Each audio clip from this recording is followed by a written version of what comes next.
சின்ன வயசுலேயே சினிமாவில் நடிக்கணும்னு ஆசை ரோபோ சங்கருக்கு. சென்னைக்கு வந்து என்ன அதுக்காக முயற்சி பண்ணீங்க நீங்கள்?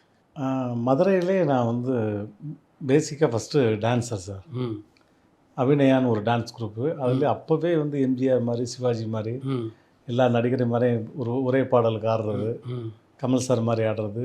அப்போ நல்லா கேப்டன் மாதிரி இருப்பேன். அப்படியே ஆமாம். கேப்டன் மாதிரி ஆடுறது, அப்போவே ஆங்கர் பண்ணுறது, தொகுத்து வழங்குறது நிகழ்ச்சி. ம் ஸோ அப்போ இருந்தே ஆரம்பித்தது தான். அதுக்கு முன்னாடி ஸ்கூல் லைஃப்லேருந்து எல்லாமே ஆரம்பித்தது. ம் ஸோ அப்படி இருந்து ஆரம்பித்து அதுக்கப்புறம் சென்னை வந்து லவ் பண்ணி கல்யாணம் பண்ணிட்டு வந்ததுக்கப்புறம் ம் என் ஒய்ஃப் வந்து பெப்சி டான்ஸர், அவங்க யூனியன் டான்ஸர். ம் ஸோ அவங்க வந்து இந்த மாதிரி ரோபோ டான்ஸ் எங்கள் வீட்டுக்காரர் ஆடுவார், மிமிக்ரி பண்ணுவார், டான்ஸ் பண்ணுவார். ம் ஸோ அவங்க வந்து இங்கே ஸ்டேஜ் ஷோலாம் பண்ணாங்க. ம் அவங்க வந்து இந்த மாதிரி அவங்களுக்கு தெரிஞ்ச ட்ரூப்லலாம் வாய்ப்பு கொடுங்க, ம் டிஃப்ரெண்ட்டான ஷோவாக இருக்கும் ரோபோ டான்ஸ்னா. அப்போ யாருமே இந்த ரோபோ டான்ஸ் பார்த்ததே கிடையாது, ம் மெட்டாலிக் பெயிண்ட் அடிச்சு.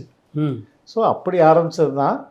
அது சில இயக்குநர்கள்லாம் பார்த்து வச்சு அதுக்கப்புறம் வந்து ஒவ்வொரு கம்பெனியாக ஏறி இறங்கி ஃபோட்டோலாம் கொடுத்து அதுக்கப்புறம் வந்து விஜய் டிவி கலக்கப்போகுது யாரில் ஆடிஷன் வந்து அதுக்கு முன்னாடி 2-3 படங்கள்லாம் நடிச்சிருக்கேன். ம் கலக்க போகுது யாருக்கு முன்னாடியேவா? ஓ ரொம்ப உத்து பார்க்கணும், ஒரே செகண்டு தான் வருவேன். ஆமாம், உயிர் ஓசைன்னு ஒரு படம், ஜூட்டுன்னு ஒரு படம். ஜூட்டுன்னு ஒரு படம் நடிக்கும்போதெல்லாம் வீட்டில் எல்லாத்தையும் கூப்பிட்டு போயிட்டேன். ஸ்ரீகாந்த் ஹீரோ, பெப்சி விஜயனோட ஒரு 10 டான் உட்காந்து பேசிக்கிட்டு இருப்பாங்க. அதில் நான் ஒரு டான். ஒரே டைலாக் தான், ஓகே, அவ்வளோதான். ஓகே ஓகே அப்படின்றது தான். வீட்டில் எல்லாத்துக்கும் டிக்கெட் எடுத்து வாங்க, இந்த மாதிரி நடிச்சிருக்கேன் நானும் பண்ணியிருக்கேன்ட்டு வீட்டில் வர லேட் ஆகிடுச்சு. அந்த சீன் போயிடுச்சு. பழையபடி அடுத்த ஷோக்கு டிக்கெட் எடுத்து எல்லாம் கண்ணை முழிச்சு பாருங்கள், இப்போ வருவேன்ட்டு ஆளுக்கு விளக்கணையெல்லாம் கொடுத்து அந்த சீனை பார்த்து நடிச்சிருக்கேன்.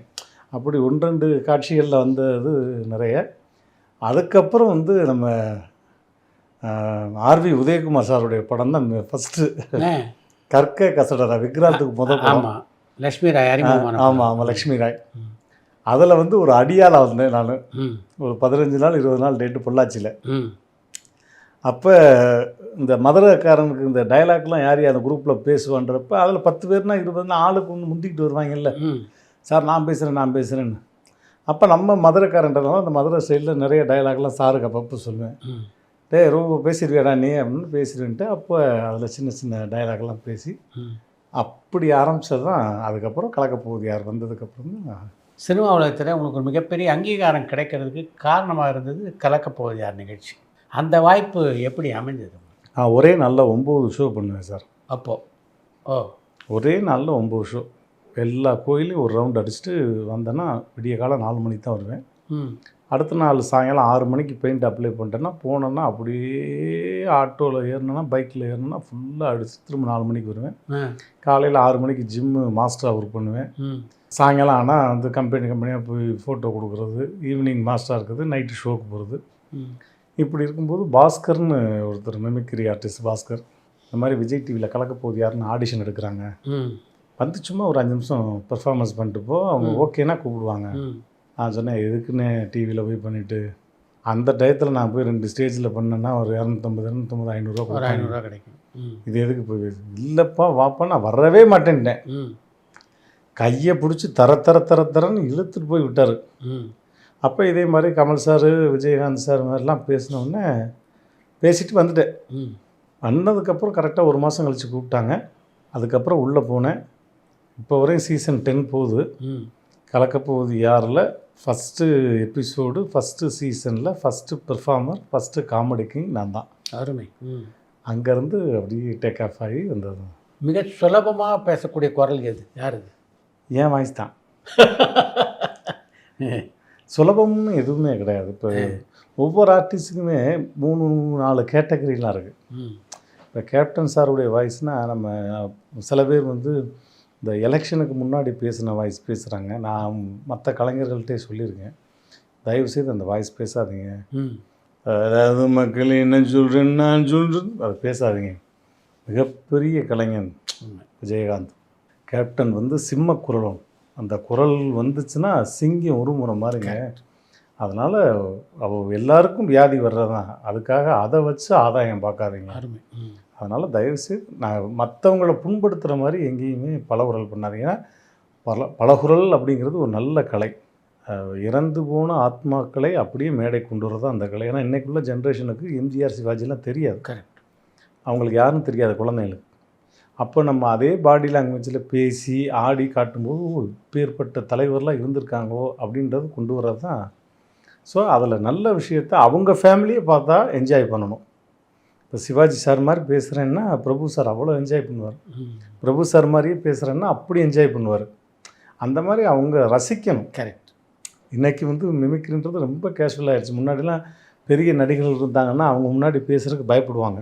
நீங்கள் அவங்களே ரசிக்கிறாங்க. இன்றைக்கி எல்லோரும் முன்னாடி மணிரத்ன சாரை உட்கார வச்சுக்கிட்டு ஜெயராம் சார் பேசுகிறாரு, ரஜினி சாரை வச்சுக்கிட்டு சிவகார்த்திகேயன் பேசுகிறாங்க, கமல் சாரை வச்சுக்கிட்டு கமல் சார் வாய்ஸ்லேயே பேசுகிறாங்க. ஸோ அவங்களே எல்லாருமே அதுக்கு அடாப்ட் ஆகிட்டாங்க. கரெக்ட்.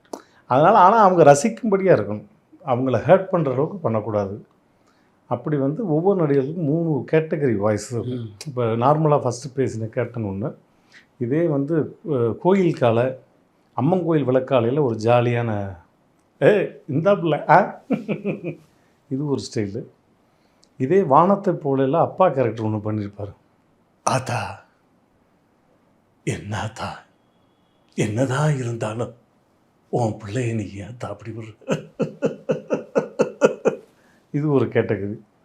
இதே மாதிரி நவரச நாயன் கார்த்திக் சார் வாய்ஸ்னு இதே மாதிரி நீ என்னை பார்த்து லவ் யூ சொல்லணுமே ஒரு வார்த்தை சொல்லணும், தலைக்கையில் கொண்டு சொன்னால் போதும். இதே ஃபீல் பண்ணுறது என்னை பார்த்து எவ்வளோ கேவலமாக பேசுறது எங்கள் ஆட்டை நான் எவ்வளோ மேலே பாஷை வச்சுருந்து தெரியுமா, கிழக்கு வாசலில் பேசுகிற. இந்த மாதிரி நிறைய கேட்டகரி இருக்குது. ரகுவரன் சார்னு பார்த்தீங்கன்னா யார் யாவுல அறுத்துறேன் பார்க்குறியா ரங்கசாமி உன் பையனு சொல்லி வை போ. இது பாஷாவில் பேசியிருப்பார். இதுவே வந்து யாரோட நீ மோகினியில் அதில் வேறு மணிகண்டன் கூட பேசியிருப்பார். அந்த டோன் வேறு மாதிரி இருக்கும். 4 காசு சம்பாதிக்கிறேன்றதுக்காக தலைகீழ ஆடாத, என் கையும் காலும் இருக்கிறவரை நானே உழைச்சி சாப்பிடுவேன், போ அடி பின்னிடுவேன். அந்த டோனில் பேசியிருப்பார். இந்த மாதிரி நிறைய ஒவ்வொரு ஆளுக்கும் நிறைய வெரைட்டி கேட்டகரி இருக்குது. இதுக்காக தனியாக பயிற்சி எடுப்பீங்களா? ஆமாம், ஸ்பான்டனியஸாக பேசிடுவீங்களா? ஸ்பான்டனிஸாக சிலது பேசுவோம். சில நேரங்களில் இப்போ ட்ராவல் பண்ணும்போது சில ஆர்டிஸ்ட் வாய்ஸ் நம்மளே அப்படி பேசி பேசி பேசி பேசி ப்ராக்டிஸ் பண்ணிக்கிறது. புரட்சித் தலைவர் எம்ஜிஆருடைய வாய்ஸ் ரொம்ப தத்துரூபமாக நீங்கள் பேசியிருந்தேன். ஆமாம், குண்டடி படுறதுக்கு முன்னாடி உள்ள எம்ஜிஆர் வாய்ஸை அதுவும் முதல்ல பண்ணதுனால தான். அது விஎஸ் ராகவன் சார் உட்காந்து அது ஷோக்கு வந்திருந்தார். அதாவது பொதுவாக எம்ஜிஆர்னா எல்லாரும் வந்து குண்டடி பட்டதுக்கப்புறம் பேசலாம், குண்டடி படுறதுக்கு முன்னாடி எம்ஜிஆர் பாஷை இதுவரை யாரும் பேசினதே இல்லை அப்படின்னாரு. இல்லைப்பா நான் பேசுவேன்ப்பா அப்படின்னு பேசு அப்படின்னாரு. வருவியா வரமாட்டியா வரலைன்னா உன் பேச்சுக்கா இந்த பாட்டை வந்து குண்டடி படுறதுக்கு முன்னாடி உள்ள எம்ஜிஆர் நாடோடி மன்னன் படத்தில் பானுமதி அம்மாட்ட வசனமாக பேசியிருந்தா அப்படி இருக்கும். வருவீர்களா இல்லை யாருமே வரமாட்டீர்களா, அப்படி வரவில்லை என்றால் பானு உன் ஒருத்திக்கு மட்டும் கா, தருவீர்களா இல்லை யாருமே தரமாட்டீர்களா, அப்படி தரவில்லை என்றால் உங்கள் ஒட்டுமொத்த பேருக்கும் கா, வந்துவிட்டால் அனைவருக்கும் பழம், இல்லை என்றால் அனைவருக்கும் கா, பழத்தை வாங்கி செல்வதும் காயாக திரும்பி போவதும் உங்கள் கையில் உள்ளது, நாளை காலை அரசவையில் சந்திப்போம், என்னை நம்பி கெட்டவர்கள் யாரும் கிடையாது, நம்பாமல் கெட்டவர்கள் பல பேர் உண்டு. அதுக்கு முன்னாடி வந்து விஜய் டிவியில் ஒரு ஷோ ஞானசம்பந்தன் ஐயா வந்து நான் மதுரையில் ஹியூமர் கிளப்பில் இருக்கும்போது எங்களுக்கு ஆசானவர் தான். மதுரை ஹியூமர் கிளப்பில் அவங்க 2 பேரும் பயங்கர க்ளோஸ் ஃப்ரெண்டு. ஆமாம், சும்மா சட்டை பேண்ட் மாட்டிக்கிட்டு இருக்கும்போதே பேசுவார். இந்த பேண்ட் மாட்டிக்கிட்டு இருக்கேன் சார், ஆமாம் ஆமாம் பெல்ட் கொஞ்சம் லூஸாக இருக்குது, இந்த பேசுகிறேன், இந்த ரேஞ்சில் பேசிக்கிட்டு இருப்பாங்க. இப்போ நான் அந்த ஷோவோட ஆங்கர், ஷோ முடிச்சுட்டு வெளியே வரேன், பேசிகிட்டே வந்துட்டு அதுதான் முதல் இந்தாங்க உங்களுக்கு பிடிச்ச ஒருத்தர் பேசுகிற பேசுங்க அப்படின்னு சொல்ல கொடுத்தாரு. ஐயா யாருங்கய்யா, பேசுங்க ஹலோ ஒன்று ஐயா, நான் கமல்ஹாசன் பேசுகிறேன். ஆடாடா. சார், கமல்ஹாசன் பேசுகிறேன். எப்படி இருக்கீங்க சங்கர்?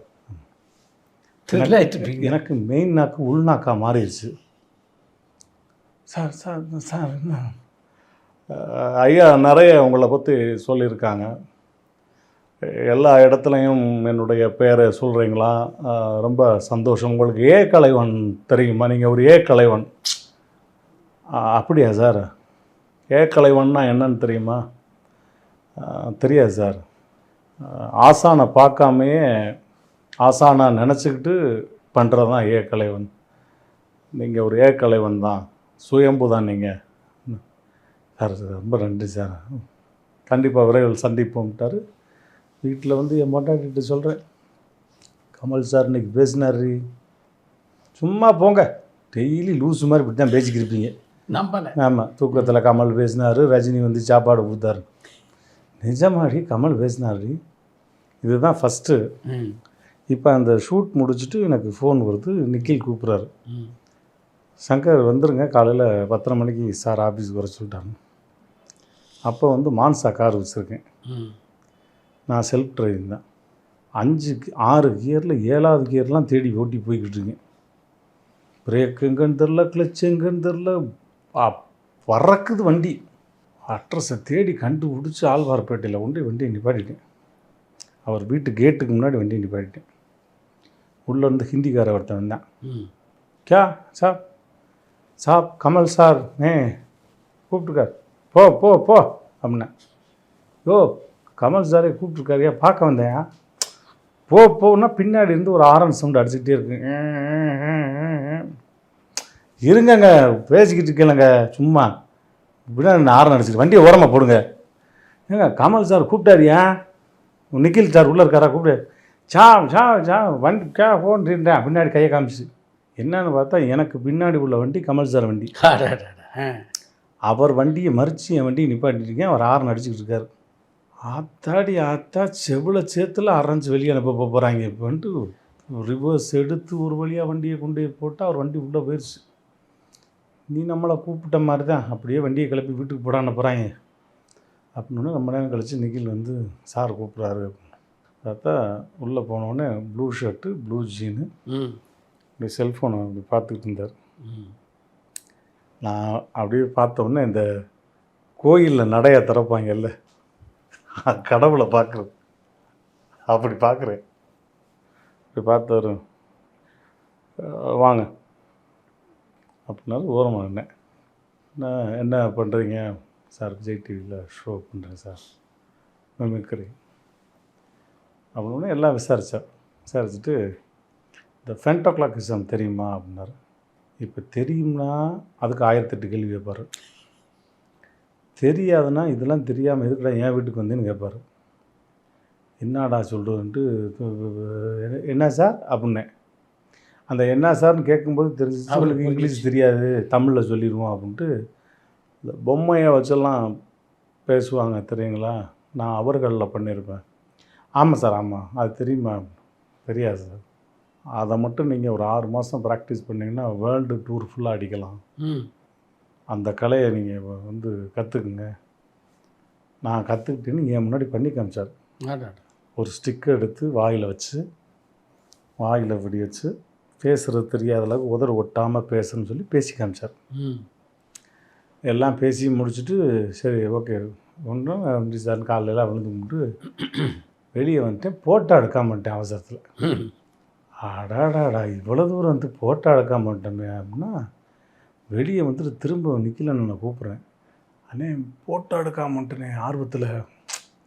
இந்நேரம் முதலே சொல்ல வேணும், திரும்ப சாப்பிட்டு சொல்லணும். சரி இருங்க அப்படின்னா சார் ஃபோட்டோ வந்தார். வீட்டில் ஒரு எட்ஜில் நான் நிற்கிறேன், அவர் ஒரு எட்ஜில் நிற்கிறார். பக்கத்தில் நிக்கில் என்னை கூப்பிட்டு, அண்ணே ஒரு ஹாஃப் சைஸ் ஃபோட்டோ, ஒரு புல் ஃபோட்டோ, மேலே சார் கை போட்டுருமா, அவர் கேட்டுருமா, மேலே கை போட்டு அப்படி கட்டி பிடிச்சிருவாங்க. அவர் அங்கேருந்து எப்படி எடுக்கலாம், இந்த வரேன் அப்படின்னாரு. ஆத்தாடி ஆத்தான், என்ன மனுஷையா இருந்தாலும். அப்புறம் வந்து கட்டி பிடிச்சி ஃபோட்டோ எடுத்தார். அந்த அன்பு தான் இத்தனை வருஷமாக எங்கே போனாலும் ஒரு கமல் சாருன்னு கூட பார்க்காம வண்டியை வழிமறிக்கிறது, அராஜகத்தில் இறங்குறது, அவரை சாரை கீழே இறங்குன்றது, அவர்கிட்ட அன்பாக பேசுகிறது. இன்றைக்கி என் பொண்ணு கல்யாணத்துக்கும் அவ்வளோ எலெக்ஷன் பிரச்சாரத்தில் இருந்தும் வந்து இருந்து பேசி அற்புதமான ஒரு கிஃப்டெலாம் கொடுத்து, இப்போ அடுத்து பேர் காலம் வருது, இப்போ மகனோ மகளோ பிறந்தா அதுக்கும் நான் தான் வந்து பேர் வைக்கணும், என்கிட்ட தான் வருவாங்க. இந்த உறவுக்காக தான், இந்த உறவுக்கு நான் என்ன கைமாறு செய்ய போகிறேன், இதுதான் அன்பு, அதுக்காக நான் எங்கே இருந்தாலும் வருவேன்ட்டு. அதனால் இப்போ வரையும் அவருடைய பிறந்த நாளைக்கு போஸ்ட் அடிக்கிறதா இருக்கட்டும், அவர் திரையரங்கில் படம் வந்தால் கொண்டாடுறதா இருக்கட்டும். விக்ரம் படத்துக்கெலாம் பெரிய இது பண்ணிட்டேன் பண்ணி, தேட்டரில் வந்து ஒன்ஸ் மோர்லாம் 5 தடவை ஒன்ஸ் மோர் படத்தை நிப்பாட்டி கேட்டு, கத்தாரில் போய் கத்தாரில் படத்தை நிப்பாட்டி 5 தடவை ஒன்ஸ் மோர் கேட்டு, கத்தாரில் கதற விட்டும் மாண்டவரேன்னு போட்டு அவருக்கு அனுப்பிச்சிட்டேன் அவங்க டீமுக்கு. அதை பார்த்துட்டு ஆஃபீஸ் போகணுன்னு பொள்ளுச்சுன்னு முதுகில் வச்சார். சார் என்ன சார், என்ன உங்கள் அராஜகம் ஓவராக இருக்குது, அப்படித்தான் சார் பண்ணுவேன், உங்களுக்கு அப்படி தான் பண்ணுவேன், இப்போ உரிமை வந்துருச்சு. ஆமாம், என்ன சார் செய்வீங்க, என்ன வேணாலும் செய்வீங்க சார், என்னை கண்ட்ரோல் பண்ண முடியாது சார், வேற ஆள் பண்ணிக்கிங்க சார். அந்த இது ஃபோட்டோ எடுக்கும்போதும் வேறு யாருமே அவர் பக்கத்தில் நின்னால் கண்ணை பார்த்தாலே பேச முடியாது. பக்கத்தில் நின்னாங்கன்னா டக்குன்னு ஃபோட்டோ எடுத்தால் அவ்வளோதான். நான் போனால் எனக்கு பிடிச்ச வரையும் எப்படி எப்படிலாம் ஃபோட்டோ எடுக்கணுமோ அப்படி இப்படிலாம் எடுத்துகிட்டு தான் விடுவேன். சார் மேலே கை போடுங்க சார், நெஞ்சில் சாஞ்சுக்கிறேன், உங்கள் கண்ணை கையில் உம்மா கொடுக்குறேன் அப்படின்ட்டு அந்த ஃபோட்டோவே 1000 அர்த்தம் சொல்லும். அருமை அருமை. இதில் வந்து ஆத்மார்த்தமான ஒரு அன்பு வந்து சூப்பர், அப்படியே தெரியும். சார் முத்தம் கொடுக்காம நான் போக மாட்டேன் சார்ன்ட்டேன். அப்புறம் கட்டி பிடிச்சி பச்சவர் எடுக்கவே இல்லை. எடுங்க எடுங்க எடுங்க ஃபோட்டோ எடுங்க, இதெல்லாம் கிடைக்காதுங்க அப்படின்னு இப்போ வரையும் அதே என் மேலே வச்சுருக்க ஒரு அன்பு, நாங்கள் அவரை பார்க்குற அன்பு அப்படியே தொடரும். பல நிகழ்ச்சிகள் வந்து மதுரையில் பண்ணிக்கிறீங்க.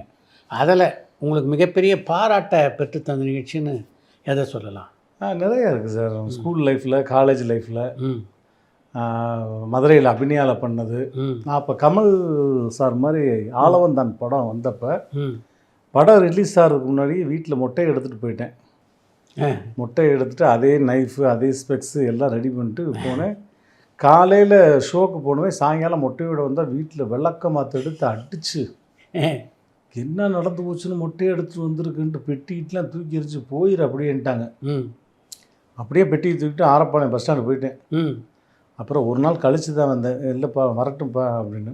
அப்போ அந்த ஆளவன் தான் படம் ரிலீஸ் ஆகிற 6 மாதத்துக்கு முன்னாடி இப்படித்தான் அந்த படம் இருக்கும். ஏன்னா பேசிக்காக நான் வந்து ஒரு body builder, mister Madurai, mister Tamil Nadu, mister Madurai Kamaraj university, mister all India வரையும் பண்ணியிருக்கேன். ஸோ அந்த மசில் எல்லாம் ஆளவன் தான் கேட்ட மாதிரி இருக்கும். அதில் வந்து ஸ்னேக் படம்லாம் வரைஞ்சி, அப்போ மதுரையில் ஒரு ஏரியாவில் கமலஹாசன் அர்ப்பணி இயக்கத்துலேருந்து ஷோ பண்ணுறாங்க, கோயில் திருவிழா.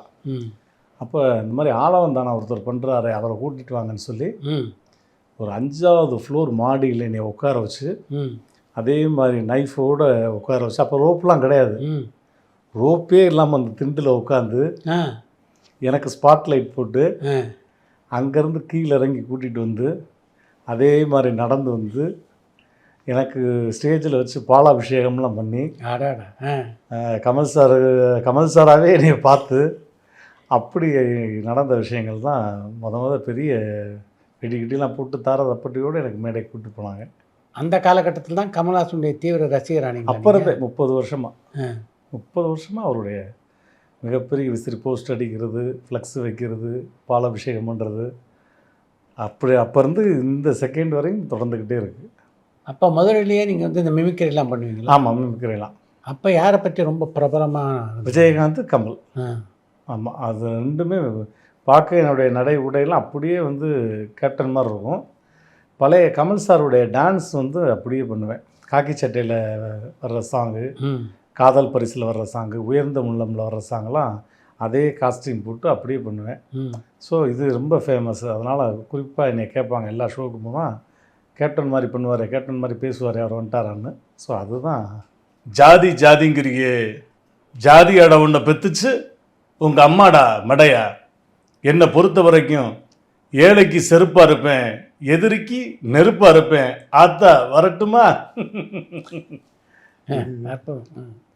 அது வந்து பழைய கமல் சார் வாய்ஸ் யாரும் பண்ணதில்லை. அது நான் தான் பண்ணேன். வாழ்வே மாயம் படத்தில் வர்ற கமல் வாய்ஸு. ஸ்ரீதேவி மேடத்தை பார்த்து பேசியிருப்பார். தேவி, இந்த உலகத்தில் உள்ள மூளை முடுக்கெல்லாம் சுற்றிட்டும் இனிமேல் உன் கழுத்தில் எந்த மடையனும் தாலி கட்ட மாட்டாண்டி. உன் பின்னாடி நாயா அணைஞ்ச என்னை ஒரு மனுஷனா கூட மதிக்கல. Get out and get lost bravo. இது வாழ்வே மாயம். சினிமாவில் நடிக்கணுன்ற மிகப்பெரிய கனவோடு இங்கே வந்தீங்க. ஆனால் உங்களுக்கு தரப்பட்ட பாத்திரங்கள்லாம் பார்த்தீங்கன்னா நீங்களே அடையாளம் காண முடியாத பாத்திரங்கள். அப்போ ரோபோ சங்கருடைய மனநிலைமை எப்படி இருந்தது? இல்லை, கஷ்டமாக தான். எல்லாருமே சார் இப்போ வெளியூர்லேருந்து ஒரு கனவோட சென்னைக்கு வர்ற எல்லாருக்குமே அவங்க நினச்ச மாதிரி ஃபஸ்ட் அமையறது இல்லை. கிடைச்சதை ஏற்றுக்கிட்டு அதுக்கப்புறம் தன்னுடைய திறமைகளை வந்து நிரூபித்து அதுக்கப்புறம் அதுக்கான இயக்குனர் நமக்கு கிடைக்கணும். இவன்ட்ட இவ்வளவு திறமை இருக்குது அப்படின்னு சொல்லி நமக்கு ஒரு அங்கீகாரம் கொடுத்து ஒரு ஸ்பேஸ் கொடுத்து. அதுக்கு முன்னாடி ஏவிஎம்மில் 2 சீரியல் வேறு பண்ணேன். ஏவிஎம் நிறுவனத்தில் 2 சீரியல் பண்ணேன். அந்த சீரியல் பார்த்துட்டு அப்படியே கேப்டன் மாதிரியே இருக்காரு அப்படின்னு சொல்லி அதுக்கேற்ற மாதிரி அந்த போலீஸ் ட்ரெஸ்ஸு காஸ்டியூம்லாம் போட்டு அப்படியே இருப்பேன். ஸோ அந்த மாதிரி நிறைய படங்கள்லாம் பண்ணேன். அதுக்கப்புறம் எனக்கு கிடைச்ச மிகப்பெரிய வாய்ப்பு தான் வந்து டைரக்டர் பாலாஜி மோகனுடைய ஒரு படம், வாயை மூடி பேசவும். இந்த ரவுத்திரம் படம் அதுக்கு முன்னாடியேவா? ஆமாம், ரவுத்திரம் தான் முதல்ல. கோகுல். ஆமாம், அது 3 வருஷமாக தாடி வச்சுருந்தேன். ஆமாம், ஒரு சீனுக்காக. வெளியே போனால் அப்போ அடையாளமே தெரில என்னைய. ஏன்னா கலக்கப்போதியாரில் பார்த்துட்டு என்னைய பார்த்தா படபழனி கோயிலில் உட்காந்துருக்க மாதிரி ஆகிப்போச்சு. எங்கே போனாலும் அடையாளம் தெரியல. இப்போ அந்த படத்தில் நடிச்சிட்டேன். காரைக்காலில் ஒரு ஷோ, நாளைக்கு படம் ரிலீஸு. மேடை ஏற போகிறேன், இயக்குனர் ஃபோன் பண்ணுறாரு கோகுல். நான் அவர் வாத்தியார்னு தான் கூப்பிடுவேன். சொல்லுங்கள் வாத்தியார் அப்படின்னேன். மேடை ஏறும்போது ஃபோன் பண்ணி, அவர் ஃபோன் வரும்போது எனக்கு கொஞ்சம் கிறுக்குன்னு இருந்துச்சு. ரொம்ப தப்பாக எடுத்துக்காத, நாளைக்கு படம் ரிலீஸு, உன் சீன் படத்தில் இல்லை அப்படின்ட்டாரு.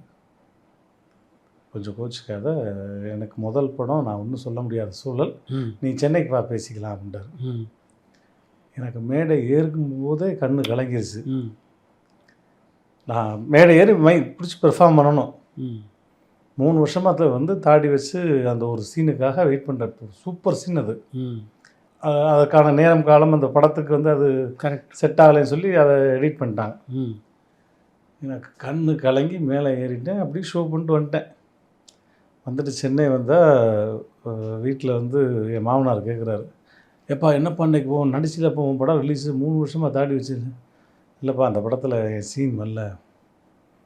என்னப்பா அவெல்லாம் ஒரு இயக்குனர், 3 வருஷம் உன்னை தாடியை வச்சு எல்லாம் பண்ணி இப்படி வந்து வெட்டி தூக்கி போட்டானப்பா அப்படின்ட்டார். அப்போ அவருக்கு கல்யாணம், பத்திரிக்கை கொடுக்க வீட்டுக்கு வர்றாரு கோகுலுக்கு. வீட்டுக்கு வந்தோடனே வாங்க வாத்தியார் மேலேன்னு எங்கள் மாமனார் உட்காந்துருந்தார். இப்போ டைரக்டர் வந்திருக்காரு.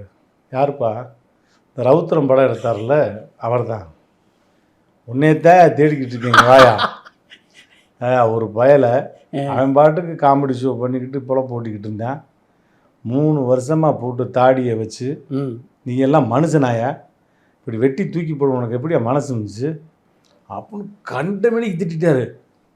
நான் சொல்கிறேன்ப்பா, அவர் கல்யாணம்ப்பா, பத்திரிக்கை கொடுக்க வந்திருக்காருப்பா, பேசாமல் இருங்கப்பா.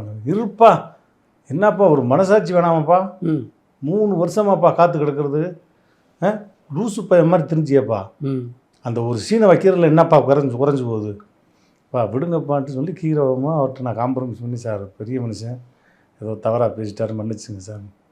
இல்லை ரொம்ப அந்த இடத்துல நானாக இருந்தாலும் அப்படி தான் பேசியிருக்கேன். அவரால் புரிஞ்சிக்க முடியல. நானும் ஒரு 3 வருஷம் கஷ்டப்பட்டு அந்த சீன் வரலைன்னா அது ஒரு கலைஞனுக்கு எப்படி இருக்குன்னு எனக்கு தெரியும் அப்படின்னு விட்டார். விட்டு ஒரு மாதம் கழித்து கிருஷ்ணாவுடைய படம் வந்து ஒரு பேய் படம் வந்து டெல்லி மேலே ஒரு படம் எடுத்துக்கிட்டு இருக்காங்க. மயில்சாமின்னு அந்த கேரக்டர் பண்ணுறாரு. எனக்கு அந்த வாய்ப்பு வருது. அதே கோகுல் சார் வந்து கூப்பிட்டு, இதற்குத்தானே ஆசைப்பட்டாய் பாலகுமாரான்னு ஒரு படம், இல்லை உனக்கான காட்சி கிடையாது, இருந்தாலும் நான் வந்து உன்னை 3 வருஷமாக வந்து இது பண்ணிட்டேன், அவங்க மாமனாரும் ரொம்ப ஃபீல் பண்ணிட்டாரு. அதுக்காக நானாக உள்ளே நுழைக்கிறேன். நீ சீன் வந்து எதுவும் இல்லை, நீ வா ஸ்பாட்டில் பார்த்துக்குவோம். இதுவா அதுவான்னு எனக்கு ஒரே குழப்பமாக இருந்துச்சு. இந்த படத்துக்கு போகுமா அந்த ரெண்டு, ஏன்னா இந்த படமும் ஹிட்டு, இந்த படமும் ஹிட்டு. சரி நம்ம இவருக்கே போகும்னு சொல்லி போனது. ஒரு பேப்பருமே சீன் பேப்பர் கிடையவே கிடையாது. என் கேரக்டரு அதில் கிடையாது. அவராக டெய்லி உட்காந்து நாங்கள் 2 பேரும் உட்காந்து பேசுவோம். இப்போ வரையும் 2 பேரும் உட்காந்து பேசுனா ஒரு சீன் ஃபுல்லாக நாங்களே உட்காந்து எழுதிடுவோம். அப்படி உட்காந்து எழுதி எழுதி எழுதி எழுதி பார்த்தா படம் ஃபஸ்ட்டு பயங்கர ஹிட்டு. ஃபஸ்ட்டு கமலா தேட்டரில் என்னுடைய ஃப்ளெக்ஸில் என் பேனர் இருக்குது, ஃபோட்டோ வந்துருச்சு. அப்போ ரொம்ப நேரம் நின்று பார்த்துக்கிட்டே இருக்கேன். போகும்போது வரும்போதெல்லாம் இதுக்கு தானடா ஆசைப்பட்டோம். நான் விஜய் சேதுபதி, பசுபதி அந்த செல்ஃபோன் பார்க்குறது, நான் அப்படி எட்டி பார்க்குற சீனு வந்து பெரிய ஃப்ளெக்ஸாக. அப்போது அந்த வாய்ப்பு தான் முத. அப்புறம் அதுக்கப்புறம் வரிசையாக மாறி தனுஷ் சார் வந்து ஒரு பெரிய வாய்ப்பு.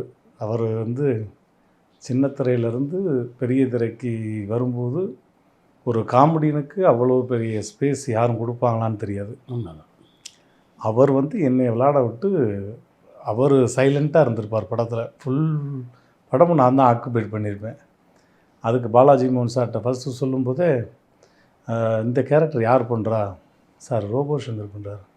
அவர் ஆள் நல்லா பல்கார போகிறேங்க. அவர் வந்து பக்கத்தில் நான் இருந்தால் ஒல்லியாக இருப்பேன்னா எப்படி?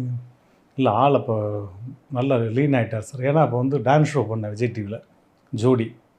அதில் நல்லா க்ரூஸ் ஆகி ஃபிட்டாக வந்துட்டேன். அப்போ அதை பார்த்துட்டு சரி ஓகேன்ட்டு படம் ஃபுல்லாக எல்லா ஸ்பாட்டில் நான் போட்ட டைலாக் தான். டப்பிங்லையும் எதுவுமே சொல்லலை தனுஷ் சார். சூப்பர் ரோப்போ அப்படியே இருக்கட்டும்னாரு. படம் அவரோட தான் சேர்ந்து போய் பார்த்தோம். படம் பார்த்த 3ஆவது நாள் பெரிய செயின் ஒன்று போட்டார். ஆமாம். அதுக்கப்புறம் என்னோடய வெட்டிங் டேக்கு வந்து கோல்டு விநாயகர் படம் கொடுத்தாரு, $. அப்படி பர்சனலாகவே எனக்கு தனுஷ் சார் வந்து மிகப்பெரிய ஹெல்ப்லாம் பண்ணியிருக்காரு. அப்புறம் மாரி 2, அப்புறம் அவர் டைரக்ட் பண்ண பாப்பாண்டி வந்து ஃபோன் பண்ணி எனக்கு பிடிச்சவங்களாம் அந்த படத்தில் இருக்கணும், ரொம்ப அருமை, நீ என் மனசில் இருக்க ஒரு கேரக்டரு, சும்மா சின்ன தான் வரேன் சார், எங்கேனாலும் சொல்லுங்கள் சார் வந்துடுன்ட்டு போய் நான் ஒரு ஹீரோவை அதில் ஆக்ட் பண்ணியிருப்பேன். கௌதம் வாசுதேவன் வந்து டைரக்டராக பண்ணியிருப்பார். ஸோ அப்படி ஆரம்பிச்சார் சார். ரஜினி சாரை பார்த்தா சரி அப்படின்னு போனவர் விறுவிறுன்னு வந்தாருங்க. வந்து ஆம் சிம்ஸில் தொட்டு பார்த்து சூப்பர் நல்லா நல்லா ஃபிட்டாக இருக்குங்க. எப்படி இப்போ உடம்புலாம் ஓகே தானே? ஓகே. இப்போ இது இல்லை வேண்டாம் ஓகே அப்படின்னு செட்டுக்கு போயிட்டார். சரி கொஞ்சம் நேரம் செட்டில் போயிட்டார். சும்மா போய் பேசணும். நான் ஓரமாக வாங்க உட்காருங்க. இப்போ என்ன படம் போயிட்டுருக்கு? அது போயிட்டுருக்கு. ஓகே. இது ஷோஸ்லாம் அதெல்லாம் நல்லா இருக்குது. வேண்டாம், நமக்கு வந்து போதும், நிறைய சாப்பிட்டோம், இனி வேண்டாம். நமக்கு வந்து குடும்பம், பாப்பா, கல்யாணம், அது ஒரு தனி லைஃப். அதை என்ஜாய் பண்ணுவா. அதனால் அது வேண்டாம். நல்லா ஹெல்த்தியாக இருக்குங்க, பார்க்க சந்தோஷமாக இருக்குது அப்படின்ட்டு என்னை அப்படி பார்த்துக்கிட்டே இருக்காரு. என் உடம்ப தொட்டு பார்க்குறாரு. ஆம் சார். நல்லா இப்படி இது எப்படி ஜிம்மு நல்லா ஃபிட்டாக அப்படி அவ்வளோ தூரம் உட்காந்து என்னை ரசித்து பார்த்து அருமை நிறைய விஷ் பண்ணி ப்ளஸ் பண்ணி அனுப்பிச்சார். அப்புறம் இன்விடேஷன் கொடுக்க போனோம். எப்போ கேட்டாலும் உடனே அப்பாயின்மெண்ட்டு தான். இன்விடேஷன் கொடுத்தோம். நானும் என் ஒய்ஃப் இருக்க அந்த ஃபோட்டோவில் லெஃப்ட் சைடு ரஜினி சார் வாழ்த்து எழுதி சைன் பண்ணது, ரைட் சைடில் கமல் சார் வாழ்த்து எழுதி சைன் பண்ணது. அந்த ஃபோட்டோ பெருசு பண்ணி வீட்டில் மாட்டி வச்சிருக்கேன். உங்களுடைய உடல் நலம் சரியில்லாமல் இருந்த காலகட்டம் ஒரு கடுமையான காலகட்டம். அந்த காலகட்டத்தில் நீங்கள் என்னென்னலாம் உணர்ந்தீங்க? அப்போ தான் லைஃப் என்னன்றதை உணர்ந்தேன். நண்பர்கள்னால் யாருன்னு உணர்ந்தேன். என்னை சுற்றி இருக்கிற கூட்டம் யார், இருக்கும்போது வந்த கூட்டம் என்ன, இல்லாதப்போ வந்த கூட்டம் என்னன்றதை நிறைய கற்றுக் கொடுத்த டைம் அது. அப்போ எனக்கு கூட மிகப்பெரிய பேக் போனாக இருந்தது வந்து ஒய்ஃபு, பாப்பா, மாப்பிள்ளை. அவங்க தான் எனக்கு பெரிய பில்லராக இருந்து பார்த்துக்கிட்டாங்க. பட் இதுக்கெல்லாம் வந்து பெரிய ஒரு ஓனா சிவம் மாதிரி என்னை கரெக்டான டயத்தில் கொண்டு போய் சேர்த்தது வந்து நக்கீரன் கோபால். அவர் தான் கரெக்டாக கொண்டு போய் அடையாறில் தர்மா ஹாஸ்பிட்டல்னு சொல்லி அந்த டாக்டர்கிட்ட கொண்டு போய் சேர்த்து முடிஞ்சு போகிற கட்டத்தில் என்னை தூக்கி நிப்பாட்டினாங்க. அருமை. இல்லைன்னா என்னுடைய இது முடிஞ்சிருக்கும் கேரியர். ஏன்னா இண்டஸ்ட்ரியிலே பேசிட்டாங்க, இன்னும் மயில்சாமி போயிட்டார், மனோபலா போயிட்டார், நான் அடுத்த காமெடின்னு ரூபோ தான், ஒரு வாரம் தாங்கும் அப்படிலாம் வருது உங்களுக்கு. சரி. ம். அப்படிலாம் போட்டு இறந்துட்டார். இன்னும் 2 மணி நேரத்தில் வீட்டுக்கு பாடி வருதுலாம் கூட போட்டாங்க யூடியூப்பில். ம். அதெல்லாம் பார்த்துட்டுலாம் வீட்டுக்கு நிறைய பேர் வந்துட்டாங்க. ம். அதெல்லாம் நான் உட்காந்து பார்த்துக்கிட்டே இருக்கேன். ம். அப்படி இருந்து என்னை வந்து ஒவ்வொரு நாளும் என்னை ரெக்கவர் பண்ணி கொண்டு வந்தது வீட்டில் தான், ஒய்ஃப் தான். அதில் தான் யார் கூட இருந்தவங்க யார் என்னன்றது நம்ம ஒவ்வொரு ஆளையும் யூகிக்கக்கூடிய காலகட்டங்கள் அதுதான். உங்களை பொறுத்த வரைக்கும் உங்களுடைய ஜேர்னின்றது பிரச்சனைகள் இருந்தால் கூட ஒரு சக்ஸஸ்ஃபுல் ஜேர்னி. இந்த சக்ஸஸ்ஃபுல் ஜேர்னியில் எப்போவாவது இந்த சினிமா உலகத்துக்கு வந்திருக்கக்கூடாது, இப்படிலாம் வாட்டுறாங்களே அப்படின்னு யாரை பற்றியாவது வருத்தப்பட்டிருக்கீங்களா? இல்லை நம்ம விருப்பப்பட்டு வந்தது தான். எத்தனையோ அவமானங்கள் பட்டாலும், எத்தனை இடையூறுகள் வந்தாலும் அதையெல்லாம் தாண்டி ஜெயிக்கணும் அப்படிங்கிறது தான். சிக்காக இருக்கும்போது கூட என்னை ஏகப்பட்ட பேர் என்னென்னமோ சொன்னால் கூட வந்த அவமான கற்களை ஒரு படிக்கற்களாக மாற்றிக்கிட்டு வந்தது தான். அந்தளவுக்கு எனக்கு எப்பவுமே செல்ஃப் கான்ஃபிடென்ட் அதிகம். ஸோ அதனால் இதை லவ் பண்ணி தான் நம்ம வந்தோம். அதனால் எவ்வளவு இன்னல்கள் இடையூறுகள் இருந்தாலும் அதை தாண்டி போயிடுவோம், நம்மள்கிட்ட திறமை இருக்குது, அதுக்கான அங்கீகாரம் எப்பயாவது கிடைக்கும், முயற்சி பண்ணிக்கிட்டே இருப்போம்னு சொல்லி இருந்தது தான். உங்களுடைய இந்த வெற்றிக்கு உங்கள்கிட்ட இருக்கிற எந்த குணம் ரொம்ப முக்கியமான காரணம் அப்படின்னு நீங்கள் நினைக்கிறீங்க? நான் வந்து எல்லார்ட்டையும் பழகிற விதம், நேர்மையாக பழகுவேன். பணம் காசுக்காக பழக மாட்டேன். அருமை. நட்புக்காக எதுனாலும் பண்ணுவேன். நம்மள்கிட்ட இருக்கிறதுக்கு 4 பேர்த்துக்கு உதவி செய்யணும்னு நினைப்பேன். அந்த மாதிரி நிறைய விஷயங்கள் பண்ணியிருக்கேன், இப்போவும் பண்ணிக்கிட்டு இருக்கேன். அந்த மாதிரி அது என்னுடைய பழக்கம். அது யாருக்கும் தெரியாமல் நிறைய விஷயங்கள் பண்ணிக்கிட்டு இருக்கேன். அது எப்போவுமே என் கூட உள்ளது. நேர்மையாக இருப்பேன். அதை விட முக்கியமான விஷயம், தன்மானத்தை விட்டு எங்கேயும் போக மாட்டேன். கோடி ரூபா கொடுத்தாலும் தன்மானத்தை விட்டு எங்கேயும் போக மாட்டேன். கோடி ரூபா இல்லைனாலும் அன்புக்காக மரியாதை நிமித்தமாக கூப்பிட்டா அங்கே 5 பைசா இல்லைன்னா கூட விடிய விடிய வேலை பார்ப்பேன். அருமை. கலை உலகத்தில் மட்டும் இல்லாமல் அரசியல் பிரமுகர்கள் பல கூட சந்திக்கக்கூடிய வாய்ப்பு உங்களுக்கு கிடைச்சிருக்கும். எல்லாருமே பார்த்துருக்கேன் சார். எல்லா பாலிட்டிஷியனுமே பார்த்துருக்கேன். எல்லாருக்கும் என் மேலே ஒரு தனி அன்பு. அது ஏடிஎம்கேவாக இருக்கட்டும், டிஎம்கேவாக இருக்கட்டும், அண்ணன் சீமானாக இருக்கட்டும், தொல் திருமாவாக இருக்கட்டும், வைகோ சாராக இருக்கட்டும், அன்புமணி சாராக இருக்கட்டும், ராமதாஸ் ஐயாவாக இருக்கட்டும், யாருனாலும் எங்கேனாலும் ஐயா அப்படின்ட்டுன்னா உடனே கூப்பிட்டு உட்கார வச்சு பேசுவாங்க. ஓபிஎஸ் ஐயாவாக இருக்கட்டும், பழனிசாமி சாராக இருக்கட்டும். ரீசெண்டாக உதயநிதி அண்ணன் நல்ல ஒரு அப்போருந்தே நல்ல ரிலேஷன்ஷிப்பு. இடையில அவர் வந்து டெப்டி சிஎம் ஆனதுக்கப்புறம் கூட மதுரையில் நான் போயிருந்தப்போ சின்னவரை பார்க்கணும்னு சொல்லி அப்பாயின்மெண்ட் வாங்கியிருந்தேன். உடனே வந்து ரோபோவை ரூமுக்கு வர சொல்லுங்கள், கீழேலாம் உட்கார சொல்ல வேணாம், ரூமுக்கு வர சொல்லுங்கன்னு சொன்னார். நான் டிராஃபிக்கில் போக லேட் ஆகிடுச்சு, அதனால் பார்க்க முடியல. மதுரையிலையும் ஏர்போர்ட்டில் பாப்பாவுடைய கல்யாணத்துக்கு கண்டிப்பாக வரேன்னு சொன்னார். அவருக்கு அன்னைக்கு வந்து எலெக்ஷன் பயங்கர டைட்டு, இருந்தாலும் என்னுடைய விசை சொல்லிடுங்க அப்படின்னாரு. தளபதியாவையும் சிஎம்மாக எப்போ கேட்டாலும் உடனே அப்பாயின்மெண்ட்டு கேட்டு அப்பப்போ போய் பார்த்துட்டு வந்துடுவேன். எல்லாத்தையுமே நல்ல நெருக்கமான ஒரு அன்பு எல்லா மினிஸ்டர் சைட்லேயும். அதில் உதயநிதி அண்ணன்ட்ட ரொம்ப ஜாலியாக பேசுவேன். சரி, இப்போ வந்து ஒரு அவர் இருக்க போஸ்டிங் வேறு. கரெக்ட். நம்ம ஒரு நடிகராக நம்ம அண்ணனை பார்க்குறது வேறு. அதுக்கப்புறம் வந்து ஒரு விளையாட்டுத்துறை அமைச்சராக பார்த்தோம். இப்போ வந்து டெப்டி சிஎம்மு. சரி, இருந்தாலும் வாய்ஸ் நோட் அனுப்பலாமா வேணாமா, தப்பாயிருமோ அப்படின்லாம் யோசிச்சுட்டே பாப்பாவுடைய இன்விடேஷன் கொடுக்கறதுக்காக, அண்ணே வணக்கண்ணே, அன்பு தம்பி பேசுகிறேண்ணே, இந்த மாதிரி பாப்பாவுக்கு இன்விடேஷன் கொடுக்கணும், நானும் பல முறை ஃபோன் பண்ணிட்டேன், நீங்கள் பிஸியாக இருக்கீங்கன்னு, உங்களை தொந்தரவு பண்ண முடியாது, அதனால் வாய்ஸ் நோட் அனுப்புகிறேன்.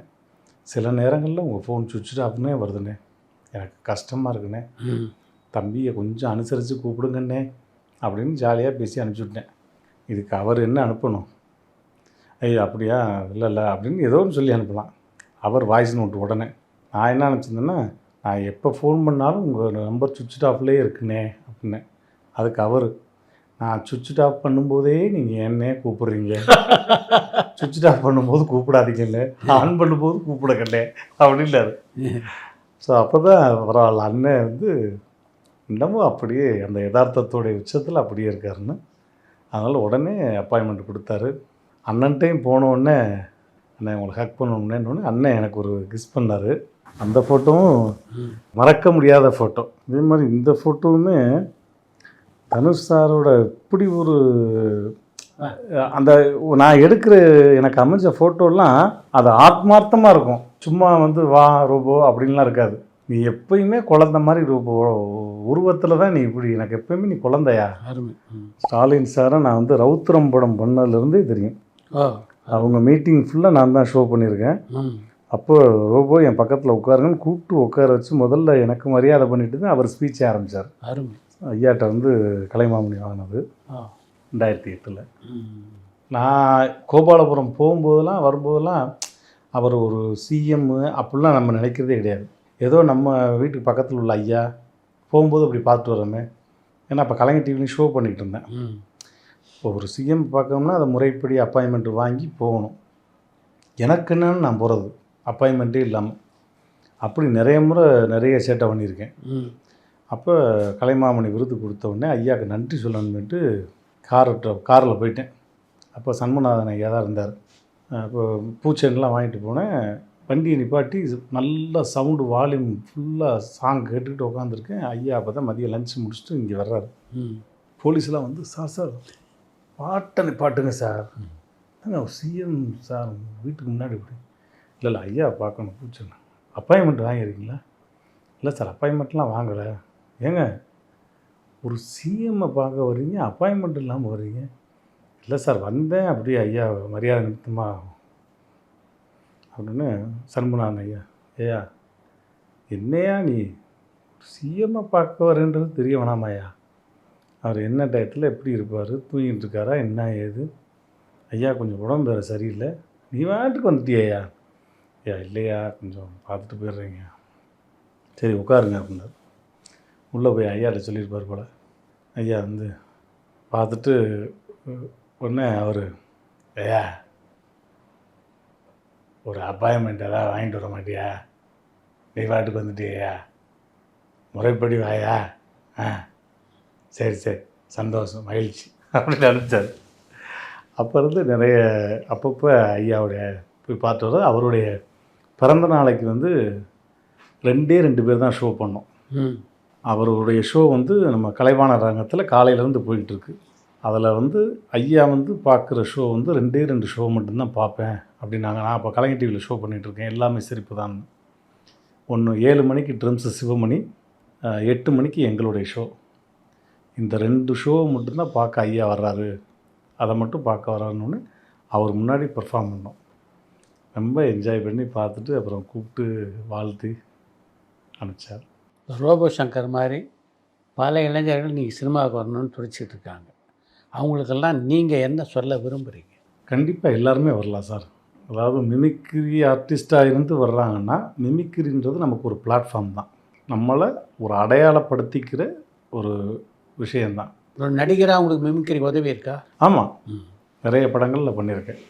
ஸோ அதிலிருந்து வேறுபட்டு வந்ததுக்கப்புறம் தான் நமக்கு பட வாய்ப்புகள் வந்துச்சு.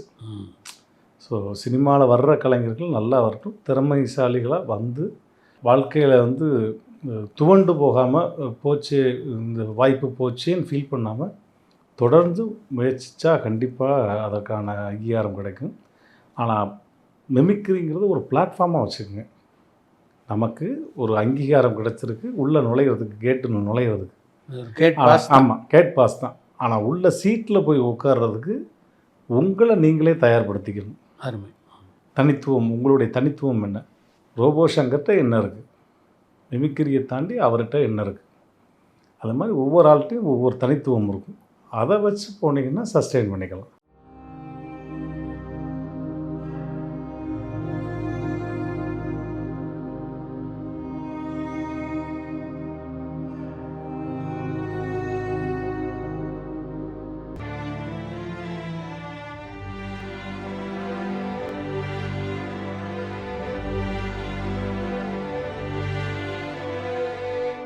பரபரப்பான சினிமா செய்திகள், நட்சத்திரங்களின் பேட்டிகள், சினிமா வரலாறு ஆகியவற்றை பார்க்கவும் படிக்கவும் உங்களுக்கான இணையதளம் touringtalkies.co.